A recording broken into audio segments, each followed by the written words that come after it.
ಅದು ರದ್ದಾಗಬೇಕು ಮತ್ತು ಬುದ್ಧಗಯವನ್ನು ಬೌದ್ಧರಿಗೆ ವಹಿಸ್ಕೊಡ್ಬೇಕು ಅನ್ನುವಂಥ ವಿಷಯದಲ್ಲಿ ಈಗಾಗಲೇ ಇದು ಮೂರನೆಯ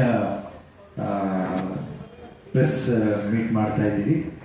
ಈ ಸಂದರ್ಭದಲ್ಲಿ ಇದೇ ತಿಂಗಳು 12, 13, 14ನೇ ತಾರೀಕು 3 ದಿನಗಳ ಕಾಲ ದೆಹಲಿಯಲ್ಲಿ ಇರುವ ರಾಮಲೀಲಾ ಮೈದಾನದಲ್ಲಿ ಬಹುದೊಡ್ಡ ಆಂದೋಲನ ಕಾರ್ಯಕ್ರಮಕ್ಕೆ ಆಯೋಜನೆ ಮಾಡ್ತಾ ಇದ್ದೀವಿ.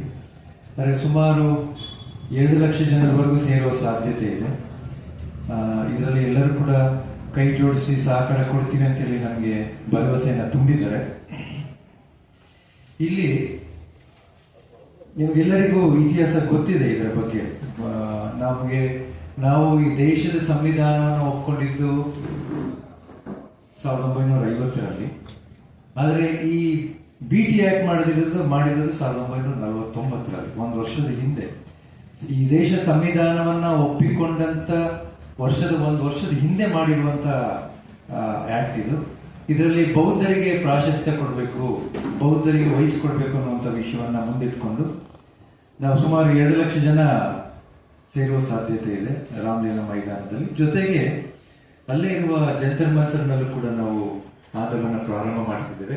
ಬಹಳ ಮುಖ್ಯವಾಗಿ ಕೇಂದ್ರ ಸರ್ಕಾರದ ಪ್ರಧಾನಮಂತ್ರಿಗಳು ಮತ್ತು ರಾಷ್ಟ್ರಾಧ್ಯಕ್ಷರಿಗೆ ಮನವಿಯನ್ನು ಕೊಡುವಂಥದ್ದು. ತದನಂತರ ಯಾವುದೇ ರೀತಿಯ ಸರಿಯಾದ ರೀತಿಯಲ್ಲಿ ಸ್ಪಂದನೆ ಬರಲಿಲ್ಲ ಅಂತಂದ್ರೆ ನಾವೊಂದಷ್ಟು ಜನ ಬಂತಜಿಗಳು ಮತ್ತು ಉಪಾಸಕರುಗಳು ನಾವು ಅಮರನಾಥ ಉಪವಾಸ ಸತ್ಯಾಗ್ರಹ ಮಾಡಬೇಕು ಅಂತ ಹೇಳಿ ನಿರ್ಧಾರ ಮಾಡಿದ್ದೀವಿ. ಅದು ಬಹುಶಃ ಸಂಸತ್ ಭವನದ ಮುಂದಲ್ಲೇ ಮಾಡಬೇಕು ಅಂತ ಹೇಳಿ ಇಲ್ಲಿ ತಯಾರಿ ಆಗ್ತಾ ಇದೆ. ರಾಮಲೀಲಾ ಮೈದಾನದಲ್ಲಿ ನಡೆಯುವ ಈ ಬಹುದೊಡ್ಡ ಆಂದೋಲನಕ್ಕೆ ನೀವೆಲ್ಲರೂ ಸಹಕಾರ ನೀಡಬೇಕು. ಇದನ್ನ ಬೇರೆಯವ್ರಿಗೆ ಹೆಚ್ಚು ತಲುಪಿಸ್ಬೇಕು.